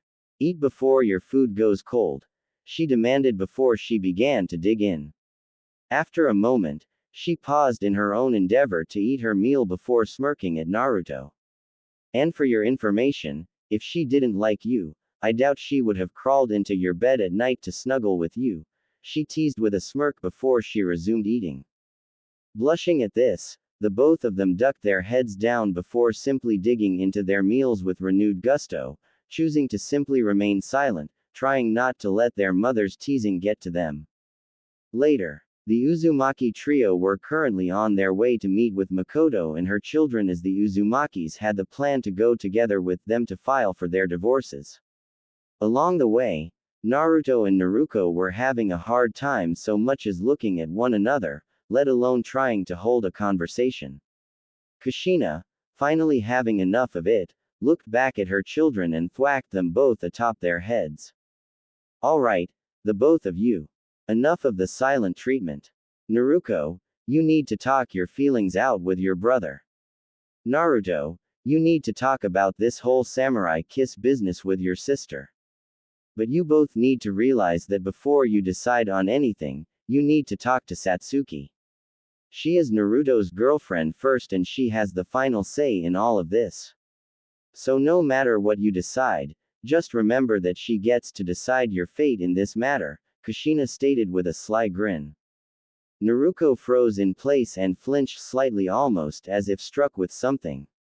Looking into her mother's eyes, she soon glanced from her to Naruto and then back again to her mother's eyes. I forgot about her. I was so excited about becoming a samurai girl and being with Naruto-kun that I totally lost sight of the fact that he already has a girlfriend in Satsuki-chan. What if she doesn't agree to share him? I don't want to just give up on my brother. Naruto looked at his mother for a moment before looking deep into his sister's eyes and sighing softly. You really do love me, don't you, Naruto-chan? He questioned quietly with a kind-hearted smile on his face. I didn't realize. If you really want to become a samurai girl that badly, and you're really, truly serious about me, I'm willing to give a relationship between us a shot. But, here, our favorite blonde knucklehead looked at his mother again and nodded once. Satsuki has to sign off on it first. I just entered a relationship with her and I refuse to go behind her back and do something like this without her consent. Naruto explained, looking back into his sister's heterochromic, one blue and one violet eyes. I'm sorry, Naruto-chan, but it would feel like a huge betrayal to her. But, reaching out, the blue-eyed blonde took hold of one of her hands and smiled brightly at her. Let's talk with Satsuki together. I'm sure if we just explain ourselves to her and talk it out with her, she'll understand. At least, I hope she will. You two are best friends after all. I can't see her getting all that upset with you. Even over something like this. Naruto said in an attempt to assure his sister, although at some points he didn't sound too sure himself. The red-headed young woman found herself giggling at her brother's attempt to reassure her and found herself shaking her head in bemusement. After taking a moment to compose herself, she wrapped her arms around her brother and placed her lips against his cheek in a chaste, but warm kiss. After a brief moment, she pulled away, leaving Naruto a blushing mess. You're just too cute sometimes, Naruto-kun. I really do love you. So much. Let's go get Satsuki-chan. I just can't wait anymore to make you mine. And with a giggle, she grabbed her brother's hand and began skipping down the road with him off towards the Uchiha compound, leaving a flabbergasted audience behind them. Kushina couldn't help but giggle to herself as she followed after the two of them. Ah, young love. It's such an adorable thing to watch in action. I just hope Satsuki agrees to share Naruto, or else Naruto might go up in arms over him. She does seem rather possessive of him. A short while later, upon arriving at the Uchiha clan compound, the Uzumaki family had expected that they would be allowed entry as per the usual. Unfortunately, they were prevented entry by the guards at the gate. We're sorry, but Fugaku-sama has expressly forbidden us from allowing the three of you entrance into our clan compound. If you have business here, we're more than willing to relay a message for you, Kushina-sama. One of the guards explained. Kushina sighed and shook her head. Figures. I always hated that Fugaku-tem. Fine. Would you please deliver a message to Makoto-chan and her daughter Satsuki that we're here waiting for her? The five of us have business to take care of today. Right away, Kushina-sama. The same guard said before he disappeared from where he was standing to go and deliver her message. After a few moments, the guard returned with Makoto, Satsuki, and Itachi in tow. Bowing his head once to Kushina, he offered her a smile and resumed his post.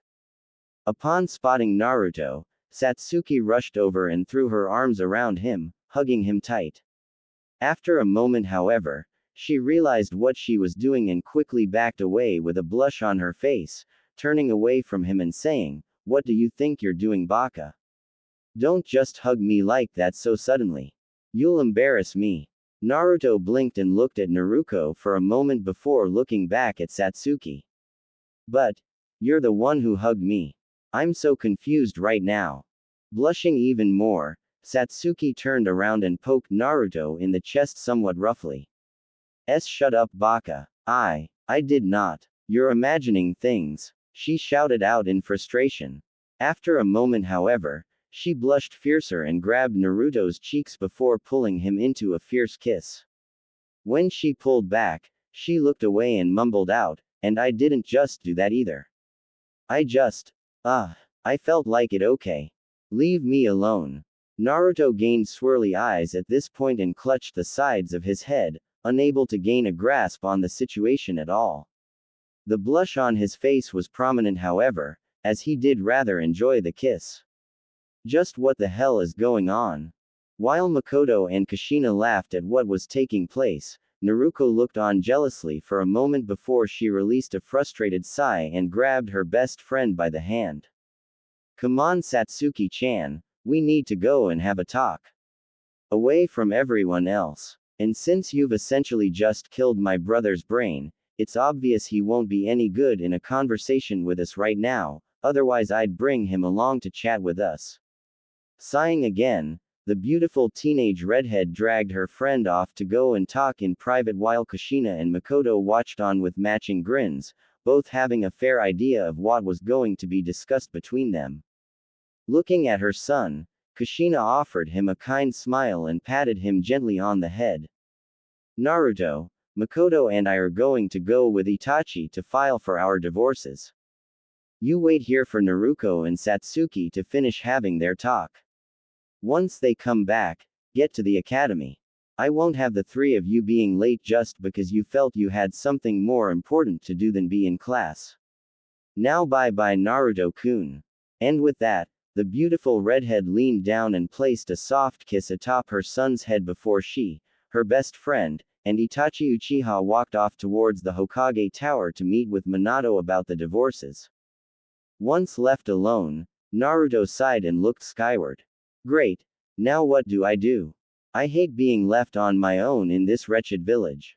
Sure, I've got a few friends, but this isn't a great place for me to be on my own." He thought silently to himself with a frown. With Naruko and Satsuki. Satsuki frowned as she pulled her arm free from her best friend's grip. Looking into Naruko's eyes, she puffed out her cheeks for a moment before releasing a breath and sighing. "All right, Naruko, what's going on? Why'd you pull me all the way out here and away from Naru-kun like this?" Naruko smirked and quirked an eyebrow at her friend. "So, you'll call him Naru-kun when it's just you and me, but Baka when you're in a crowd. What's the deal with that, huh?" Satsuki flinched and quickly looked away as she folded her arms across her chest in a defensive manner. Shut up. I can't help it, okay? I don't know why. I want to be affectionate with him in public, but for some reason I freak out when I'm around him and I start acting like that. When I'm with other people, I can talk about him like normal. I can call him Naru-kun and act like I really want to. But when I'm with Naru-kun, I can't help but act all weird. It sucks."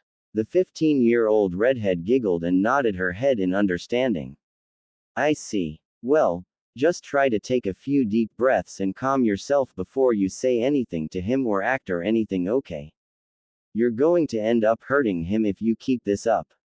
He isn't sure how you really feel about him because of how you're behaving. He really likes you, Satsuki-chan. Please don't hurt him by behaving too much like a tsundere, okay?" Blinking in stupefaction, Satsuki's eyes widened and she clutched at her chest almost as if struck. "Wait. Is that how I'm acting? Truly. I really don't mean to be. I can't help it. I don't want to hurt him. I really like him. And I want to show it too. But how can I? Especially without it coming out all weird again." Naruko sighed softly and gently grabbed her friend's hands. Squeezing them gently, she offered Satsuki a reassuring smile and nodded her head once. "Just be yourself and let it all happen naturally. Go on a few dates and try to let the romance happen. Hopefully nobody stupid tries to ruin them for you." Satsuki nodded and offered a small smile back before an inquisitive look dawned on her face. Thank you, Naruko-chan. But, that's not why you pulled me out here, is it? What's on your mind? Naruko giggled somewhat nervously and reached up to rub at the back of her head. Nodding once, she looked away and sighed. You caught me. I wanted to talk to you about Naruto-kun. Here, she released a heavy sigh and closed her eyes shut tight. There's two things, Satsuki-chan. First, I want to become a samurai girl like you.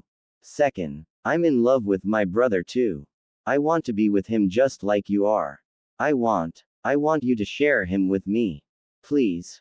Satsuki stood there wide-eyed in absolute shock. She couldn't quite believe what she had just heard. The part about becoming a samurai girl wasn't all that shocking. Satsuki could easily understand where her friend was coming from in that regard. It was an awesome thing to witness and she couldn't blame Naruko for wanting to become one. But being in love with her own brother of all things, that she had most certainly not expected. And now she expected her to share him. What the flippity-whippity heck? For a while, both parties were silent. Eventually, Satsuki released a shaky breath and closed her eyes. Gritting her teeth for a moment, she reached up a hand and reared it back. Clenching it into a fist, she swung it forward and slammed it hard into Naruko's cheek, causing her to fall back onto her rear end.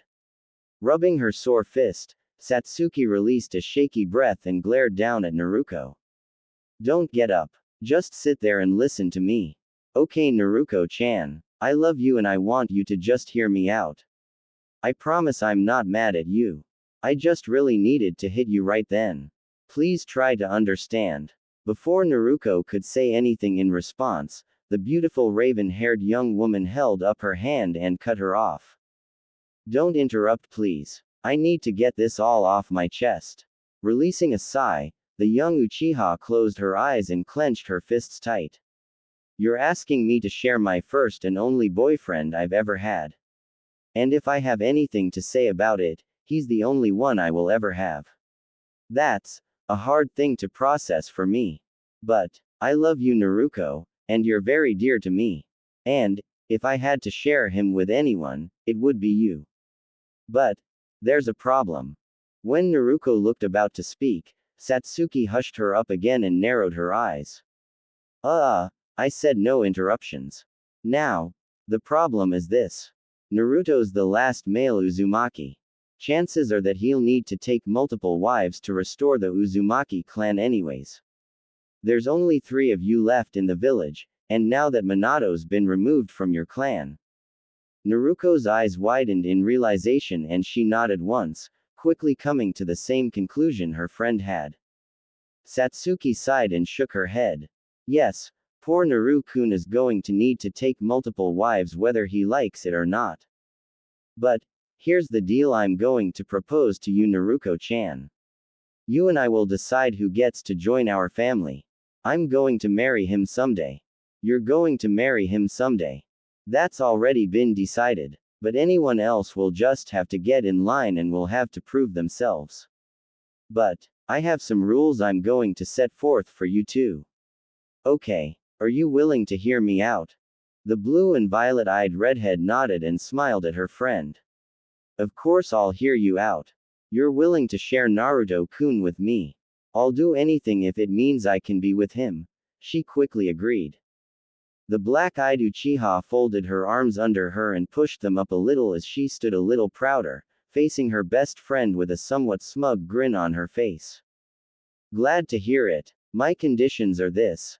I'm going to be the one that Naru-kun shares his first time with, and I'm going to be the one that he marries first. Beyond that, anything goes. I don't mind if you or anyone else enjoys a little foreplay or whatever, but he's popping my cherry first and I'm getting his virginity. It's gonna be great, Satsuki exclaimed giddily. Naruko blinked in stupefaction over how excited her best friend sounded about losing her virginity to her brother, but when she thought about it and put herself in Satsuki's position, she couldn't help the perverse grin that crossed her face. Nodding her head in understanding, Naruko wiped at her mouth to make sure no drool had escaped her lips. I understand. I can't say I blame you any. I agree to your terms, Satsuki-chan. But I get to be his second in both things. I call dibs on second place. You heard me say it here and now. The young redhead exclaimed, trying to make sure she claimed her place in the hierarchy here and now before anyone could steal her position. The 15-year-old Uchiha twin giggled and nodded her head. Agreed. Now, what do you say we go get Naruto and get to the academy? I don't want us to run late because we got caught up talking about this for too long, she said. Nodding in agreement, Naruko took her friend's hand and began walking with her back towards where they had left Naruto. However, as they began walking off, she couldn't help but reach up and rub the spot where Satsuki had punched her. Damn, that smarts. You really didn't pull back on your punch, did you, Satsuki-chan? Wincing in sympathy, Satsuki glanced away and laughed somewhat nervously. Sorry, Naruko-chan. I needed to relieve the small burst of anger I felt at everything I realized in the only way I could think of at the time. I'm really sorry. Sighing, the redhead nodded once in understanding. It's fine. Just please, don't make a habit out of it. I don't like you being upset with me. And I don't like being upset with you. I love you, Naruko-chan. In fact, I think the first threesome Naru-kun has should be extra special with you and me. What do you think? Satsuki suggested, a sly grin and wiggling eyebrows appearing on her face. Naruko became a blushing, stuttering mess at this and froze in place, unable to utter a proper word or sentence in response. Satsuki found herself giggling giddily at this point and ran off ahead to go and meet up with her blonde boyfriend, leaving Naruko to rush off after her in an attempt to catch up. Hey, wait up, she shouted out. Are you serious? Because that sounds really kinky. As the chase continued, the duo couldn't help but laugh together as they continued on their merry way. What they didn't know was that they'd stumble upon a scene that neither of them could ever have expected from a village as great as Konoha. With Kushina, Makoto, and Itachi. As the group of three approached Minato's office, Itachi made their presence known by speaking up. Hello, Atumi. Is Hokage-sama in? We need to speak with him about something important. Atumi, the Hokage's secretary, looked up at the Hokage's guests and immediately went wide-eyed upon spotting Kushina. When she began to sweat nervously, the three of them instantly knew something was going on. Before she could say anything, Kushina scowled and spoke up. We're going in. Come on, you two. Quickly standing up, the brown-haired Atumi rushed to stand in their way and waved her hands in front of her in an attempt to dissuade their current course of action. Please wait. Hokage-sama's busy right now. You really can't go in there right now. Kushina narrowed her eyes and shoved past the secretary, roughly throwing open the door to get a look at what was going on inside the office. What she saw was something she figured she should have expected after all of his supposed late nights at the office. As the day he was born, Minato was standing behind his desk roughly thrusting in and out of an equally Mebuki Haruno. With the noise they were making, it was amazing that they couldn't be heard outside of the office. Then again, she supposed Minato most likely activated the silencing seals before the two of them began this little romp. Makoto threw her hands over her mouth and released a gasp in shock at what she was seeing. She couldn't believe that one of her dear friends was having an affair with Minato of all people. She couldn't fathom how long this had been going on, nor could she understand how Mebuki could be doing this behind Kushina's back. How long had she been betraying her friend like this? Looking at Kushina, Makoto could feel tears brimming in her eyes as she tried to imagine how Kushina could be feeling about all of this. Itachi, on the other hand, could only stare on in distaste at what he was seeing. With a sigh, he turned around and approached Atumi. How long have you known about this? Sighing as she watched Kushina and Makoto leave the room as well, Atumi closed the doors, offering a quick apology to her Hokage and his lover before she retook her seat behind her desk. Closing her eyes, she buried her face in her hands and shook her head. After taking a moment to compose herself, She looked up into Itachi's eyes before shooting a quick glance at Kushina's angry face and then back to Itachi. He's been doing this for years now. I only found out about it by accident a few years back, but I'm sure he's been having this affair for much longer. I'm sorry, Kushina-sama. I should have told you, but. Kushina sighed and shook her head. No, I understand. He threatened you, didn't he? It's okay. I don't blame you. It's not the worst thing he's ever done, she said with a sigh. Taking a seat, Kushina closed her eyes and shook her head. I wonder if Naruto knew about this. He probably did. I just wonder why he didn't tell me. Then again, with me being under the seal's effects, I doubt I would have listened to him at the time, she said with a sigh. Makoto frowned and placed a comforting hand on her friend's shoulder. It's not your fault, Kushina. You aren't responsible for this or for what happened to you and your son.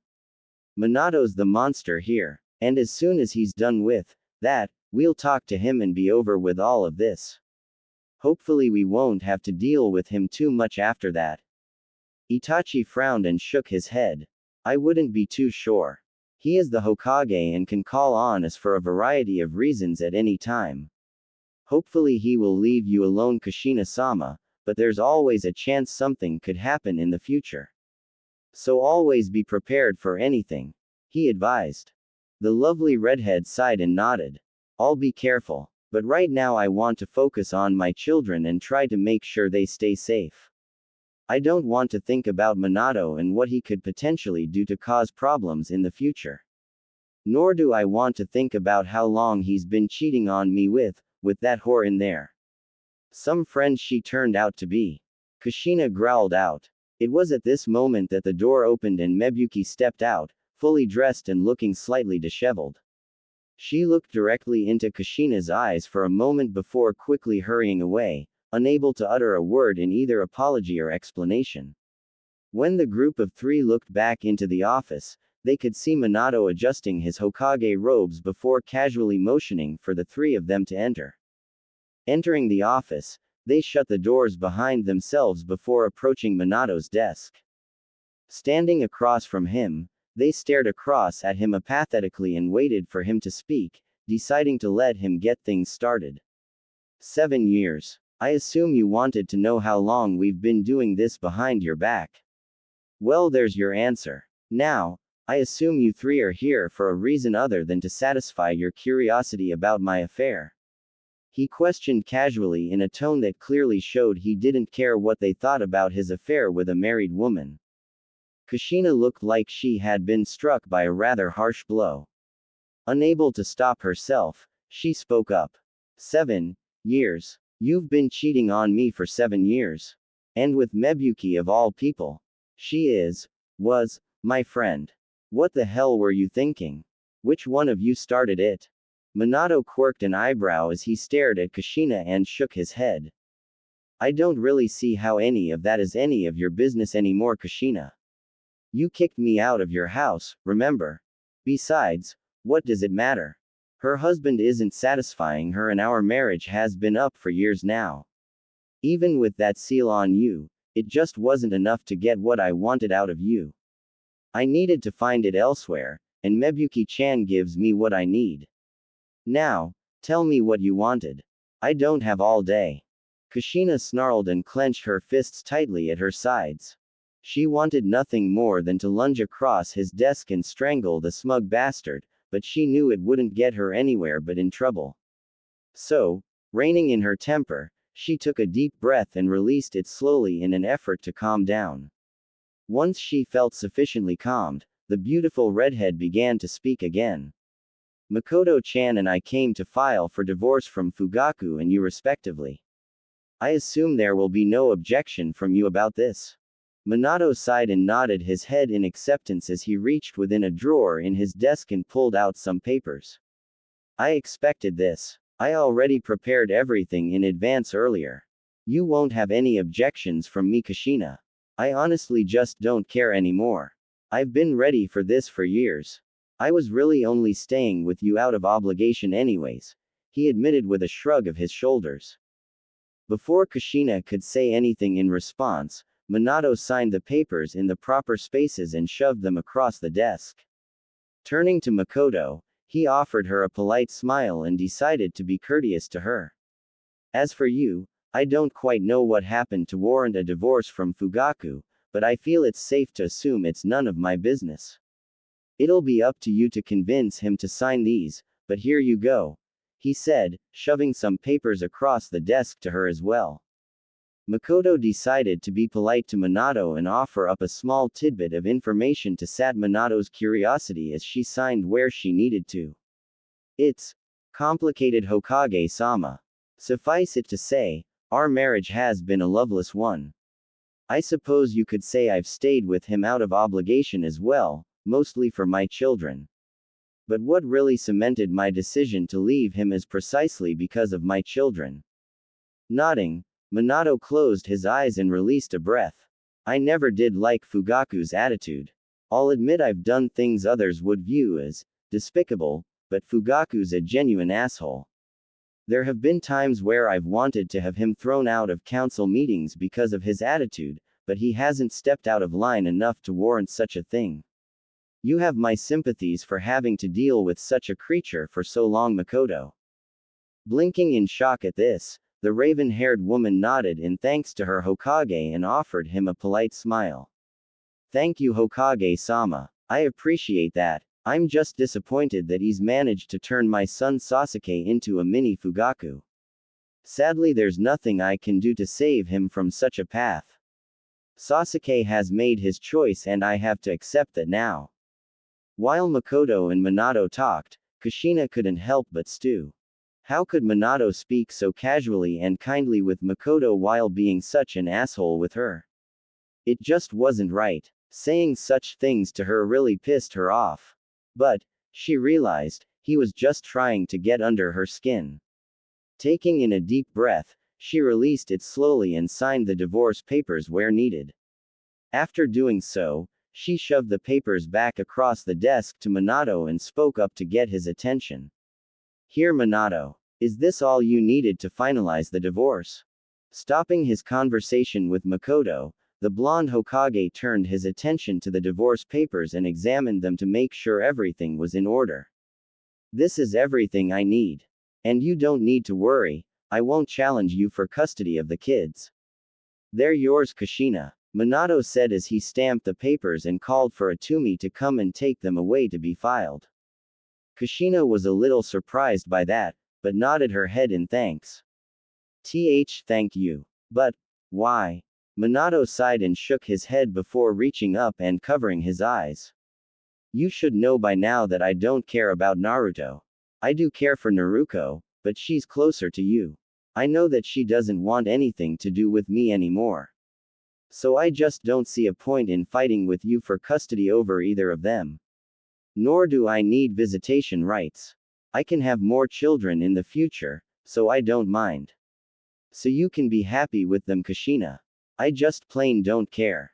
The violet-eyed beauty sighed and nodded her head. Well, for what it's worth, thank you. Come on, Miko-chan, Itachi-kun, let's get going. I'm sure Minato's got a busy day ahead of him and we still have more to do today as well. Goodbye, Hokage-sama, Kushina said before turning and walking off with Makoto and Itachi following after her. After they had left the tower, Makoto turned to her best friend and offered her a bright smile. Well, that was unexpected. Yeah, he was a smug asshole, but it went a lot better than expected.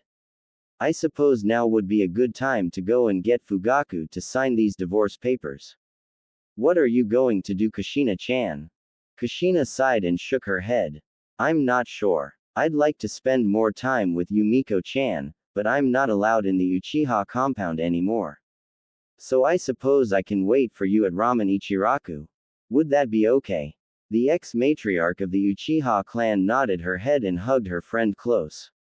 I'll see you soon. Come, Itachi, let's go pay a visit to your father and get this divorce business settled. I want this over and done with as soon as possible so we can be free of him. Makoto said before turning and walking off with her eldest, and now considered only son. Watching them walk off, The leader of the Uzumaki clan could only hope that things went well for her dear friend. Sighing, she turned and began walking off to go and see her friends at the ramen Ichiraku stand. I wonder how Naruto and Naruto are doing. With Naruto, earlier, our blonde protagonist couldn't help but sigh to himself as he tried to remain calm where he was standing. Being left alone in a village that hated him wasn't a pleasant feeling. They still didn't know all that he went through in this wretched place. How could they? Right now, he just hoped that Naruto and Satsuki would return soon so they could get to the academy and out of danger. Sadly, it just wasn't meant to be. Appearing from around a corner came three ninja, each wearing a flak jacket that signified that they were Chunin level in rank. Two were female while one was male, and they were each conversing about some random topic before laying eyes upon him.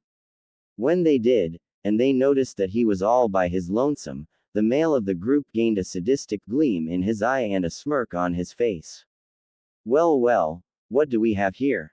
If it isn't the Kyuubi incarnate. And he's all by himself too. My girls, what should we do with him? He asked his friends. One of the girls frowned and looked about ready to speak, but the other girl beat her to the punch. I say we make him suffer. I lost my mom in that attack and I haven't had a good chance to punish this little shit for it.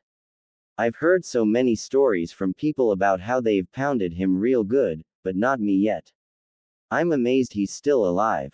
Then again, I suppose being the Kyuubi brat has its perks. Cracking her knuckles, the kunoichi grinned menacingly at Naruto and withdrew a kunai from the pouch on her calf. I hope you're prepared, you punk. I'm going to enjoy cutting into you. The other kunoichi spoke up at this point as she stepped in front of her friends. Guys, come on. We shouldn't be doing this. It's wrong. Let's just leave him alone and be on our way. Please. The male of the group snarled and gripped her by the hair, yanking her head back before slamming his fist into her face repeatedly. If you're going to try and get in our way, then you're better off laying there where you won't be a damn problem. Because you're our friend, or at least you were, I won't kill you. You should feel grateful. He said before tossing her to the ground and kicking her in the side a couple of times. When it looked as if she was about to struggle to her feet, the other kunoichi of the group quickly pressed a knee into her back and pressed her kunai against the back of her throat. I swear to Kami that if you try to get up, I'll kill you. I don't care if you're my friend, or rather were, the mere fact that you want to protect that monster is enough to warrant your death in my eyes. So shut up, stay down, and be a good girl while we kill this monster, she demanded before standing up and turning to make her way towards Naruto. As the duo approached him, Naruto released a sigh and closed his eyes in resignation. He knew this was bound to happen and had no plans to fight it.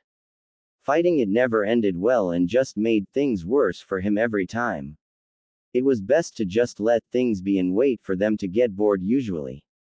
However, a thought entered his head and it caused his eyes to shoot wide open as he came to a sudden realization. Satsuki. Naruto. I can't let them see this. Looking at his soon-to-be assailants, the blonde realized that he would need to fight back this time. Glancing down at his side, he knew he had just the right tool to do so. Grasping the hilt of his katana, he waited until the male drew just close enough and withdrew his blade in one quick flurry, almost as if he had practiced it a million times before, and severed the man's left arm right below his shoulder. Unable to believe what he had just done, Naruto froze, both from shock and from the sight of the blood shooting from the stump that was left in the arm's place. Being inexperienced as he was, this was just too much for him and it left him open for what was coming next. While the man screamed out in agony at losing his arm, the woman stared in shock for just a moment before her rage urged her on and she lashed out with her fist, catching Naruto in the eye and not just stunning him, but knocking him to the ground and temporarily blinding him in that eye. Once the teenager was down, the woman pounced on him and began to wildly slash and stab him repeatedly, refusing to let him get in another attack like that. At some point during this attack, she knocked away his blade and began to laugh hysterically. Finally. Oh Kami, finally. You have no idea how long I've waited to make you pay for all you've put me through, you Kami forsaken brat. Why Hokage-sama allowed you to live for so long is beyond my understanding. But, looking down at the young man underneath her, the woman couldn't help but admire his appearance for a time. You know, Minato did do something right with you. You got his looks at the very least. Tell me, brat, are you a virgin, or has that been taken from you already too? She questioned with a rather sadistic gleam in her eyes. Naruto, already bleeding out and unable to put up any form of resistance, widened his eyes and shook his head in fear. Please, don't do this. I want to save my first time for someone as special to me, he pleaded weakly.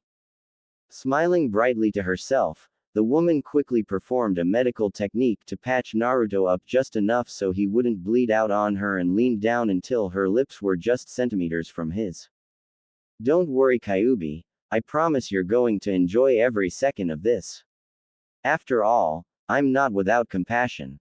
Even you don't deserve to die without first feeling the touch of a woman. Now, sit still and let me rock your world, she said sultrily before she captured his lips with hers in a fiery kiss while she her hands into his pants to begin massaging his member. As this happened, Naruto's eyes rolled into the back of his head and he retreated into his subconscious, unable and unwilling to stay conscious through what was about to happen to him. I'm sorry, Naruto, Satsuki. I just can't do this. After Naruto fell into blissful unconsciousness, the woman pulled back from the kiss and found herself smirking. Oh, he can't sleep through this. I won't let him, she said to herself as she slowly freed his member from his pants and got a good look at it. For being the Kyuubi brat, he's sure got a delicious looking. I think I might just enjoy this, she said as she pulled back her hair and engulfed Naruto's in her mouth. Running her tongue along its length, she began to savor the taste of it and moaned loudly as she began to bob her head up and down, enjoying her ministrations on his. It was this scene that Satsuki and Naruto stumbled upon as they returned to the area they had left their darling Naruto at. The first thing they noticed was all the blood pooling around a man as he lay still on the ground. It appeared that he had thrashed around at first, most likely from the shock of losing his arm, but then he had gone into shock and, without proper medical treatment, soon perished. They noticed another woman lying on the ground nearby, but she didn't appear to have any serious wounds on her. Instead, she looked to be quivering in fear, afraid of something, but they weren't sure what.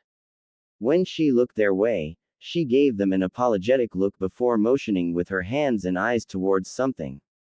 Looking that way, their eyes widened in horror at what they were witnessing. However, feelings of rage also bubbled up inside of them and caused two things to happen with the both of them. Seeing their beloved Naruto-kun in such a bloody, violated state and seeing that woman further violating him in the way that she was caused them to feel such rage that Satsuki's Sharingan eyes sprung to life, a single tomo spinning in both eyes. Naruto, on the other hand, allowed the Kyuubi's influence to spring to life and cover her in a two-tailed cloak as she got down on her hands and feet. As the two of them prepared to attack the woman assaulting their beloved, something strange began to happen. Pink and orange chains began to wrap themselves around Naruto as he was lifted off the ground.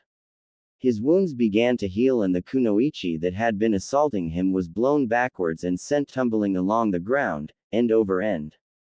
When the blonde academy student touched back down on the ground again, he opened his eyes and immediately collapsed to his knees, unable to support his own weight or move even a single muscle.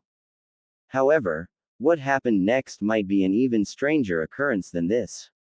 A bright glow came from Naruto's stomach and a bright light shot out from it and hit the ground mere feet from him before disappearing in a flash. Standing there was a beautiful young woman in her late teens, looking to be about 17 or 18 years old, with beautiful red hair and golden eyes with slitted pupils. She was wearing a rather short pink outfit that exposed a lot of leg and, if she were to bend over too far, you would easily be able to see what kind of panties she was wearing. On her feet she wore white socks with orange leggings that went up to just below her knees, and she wore platform sandals as well.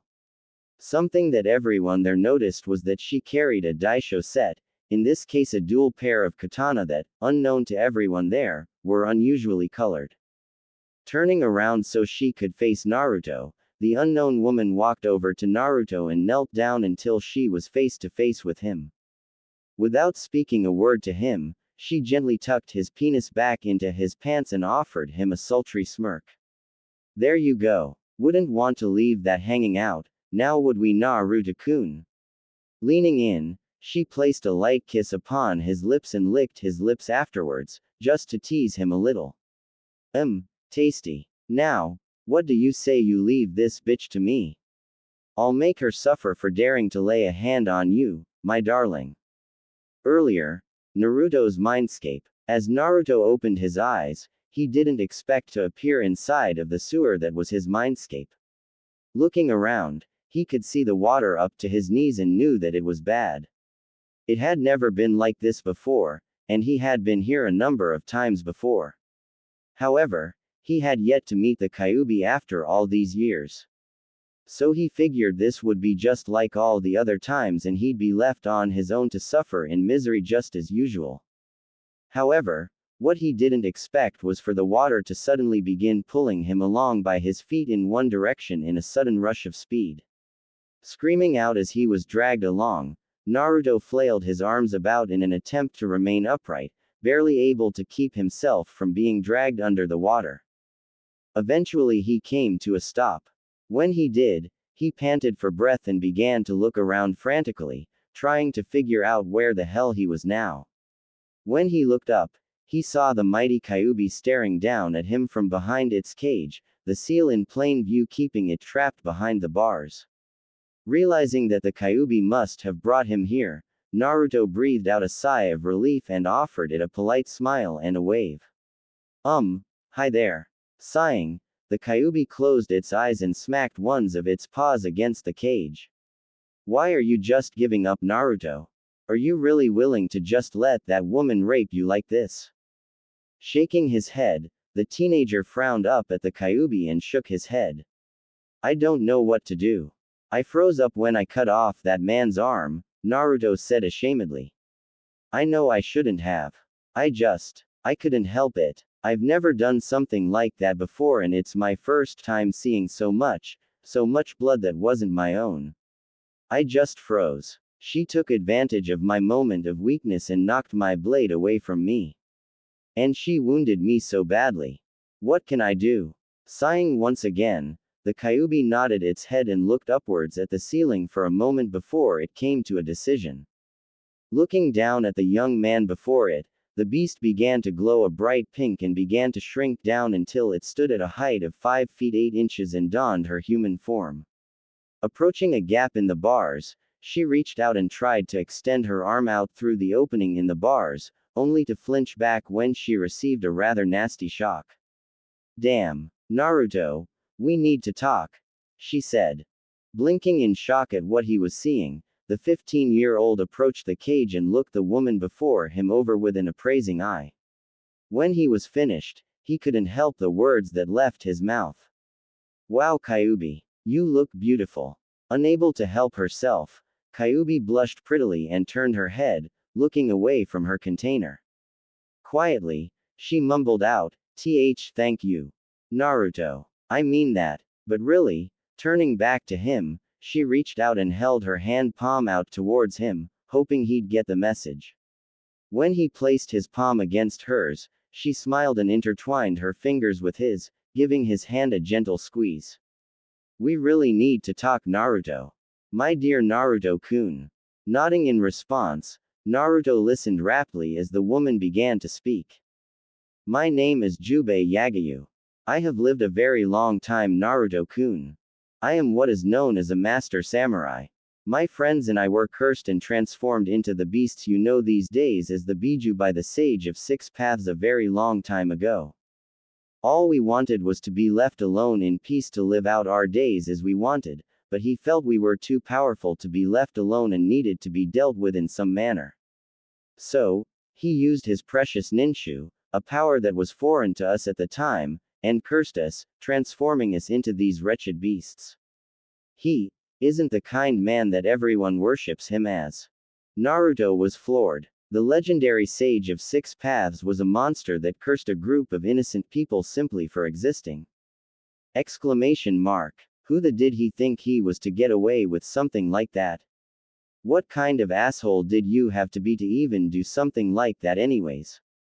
Obviously the kind of guy that was the sage of 6 paths, otherwise he wouldn't have done something like that to the poor Biju. Looking into Jubei's eyes, the blue-eyed blonde frowned and shook his head. I didn't know. I'm so sorry, he said. Shaking her head, Jubei offered Naruto a smile and tugged on Naruto's arm, pulling him into the cage with her where she wrapped him in a hug and proceeded to kiss his forehead. It's okay my darling. Sighing, Jubei closed her eyes and shook her head again. No, even after all this time, I can't say that I've forgiven him. My other half may have, but I still haven't. It's hard to forgive a man comes into your life and wrongs you just because you're different. Naruto nodded in understanding and hugged her just a bit tighter. Don't think about it. Why don't you tell me about your friends and this other half of yours? Wait. That can wait until later. I'm sure there's more important things you need to talk to me about first. Besides, I'm sure you have some kind of plan to help me out of my current situation, so I'm eager to hear you out, he said with a cheerful smile. The samurai woman nodded once and pulled Naruto tighter against her. You're right. There's simply no time to tell you about my friends right now. What you need to know right now is that the Sandame's seal is siphoning my power. I can't help you so long as it remains in place. If you want me to help you, I need you to remove it and free me. I promise you, it won't hurt you. More importantly, I won't hurt you. You're my most precious person Naruto-kun. I love you most dearly. You are my beloved Naruto-kun and I'll cherish you until the end of time. Nodding once, Naruto stepped back from her and proceeded to the seal where he gripped it by the corner and ripped it off in one quick, fluid motion. As soon as it was off, the door swung open and a great burst of power burst forth from the cage, washing over Naruto. As a result, he was forced to close his eyes and cover his face with his arms in an effort to not be bowled over by the immense force that was crashing over him. When the teenager lowered his arms and opened his eyes, the beautiful Jubei Yagayu was standing before him with a beautiful smile on her face with her dual katana held in both hands. Looking them both over, she soon looked into her beloved's eyes and she sheathed her weapons before grabbing Naruto's chin and tugging him close. What do you say we get me out of your mindscape and into the real world, I want to make that bitch suffer for daring to lay a hand on you. That, and I want to stake my claim on you. You're mine Naruto-kun. Well, I suppose I'm willing to share you with those cuties Satsuki and Naruko, she said with a giggle before she leaned in and captured Naruto's lips with hers. It was at this point that chains shot up and began to wrap around Naruto's body within his mindscape.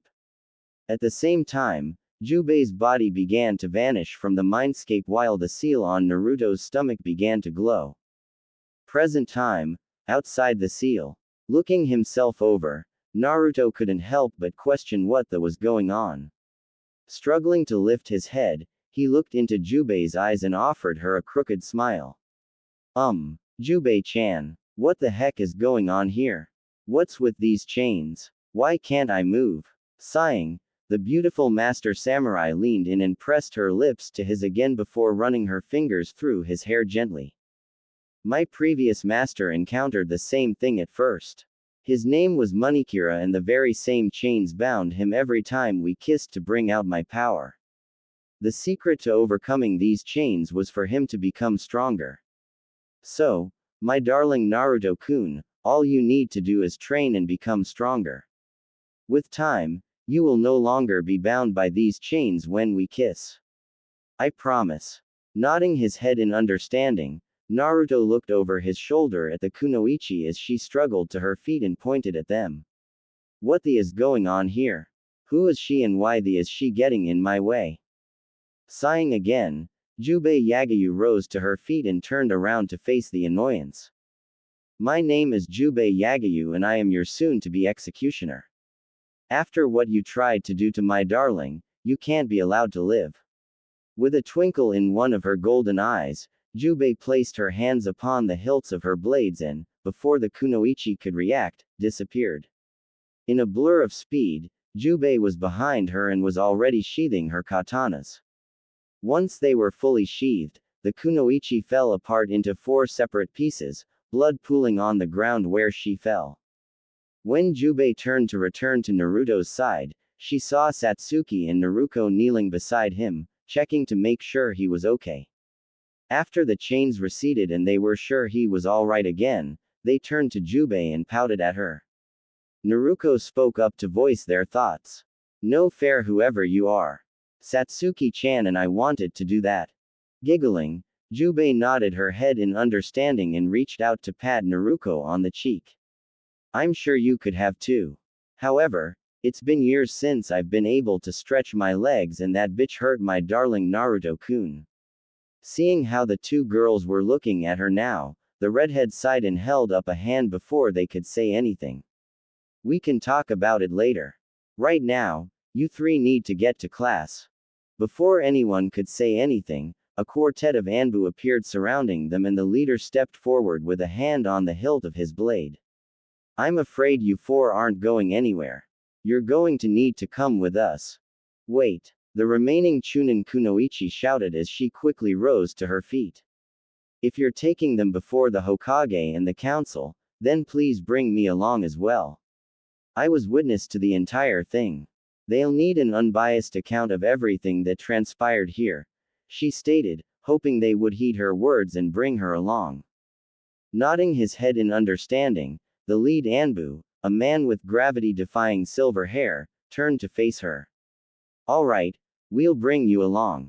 Turning back to face Naruto, the Anbu captain wasn't sure how to feel about him exactly. On the one hand, this was Minato's child. But on the other, Minato clearly didn't care much about him. Now, as Minato's student, he could blindly follow in his sensei's footsteps and show just as much disdain for the boy, but... With a sigh, Kakashi reached out and ruffled Naruto's hair. Hopefully you have better luck today Naruto-kun, he said with an unseen eye smile.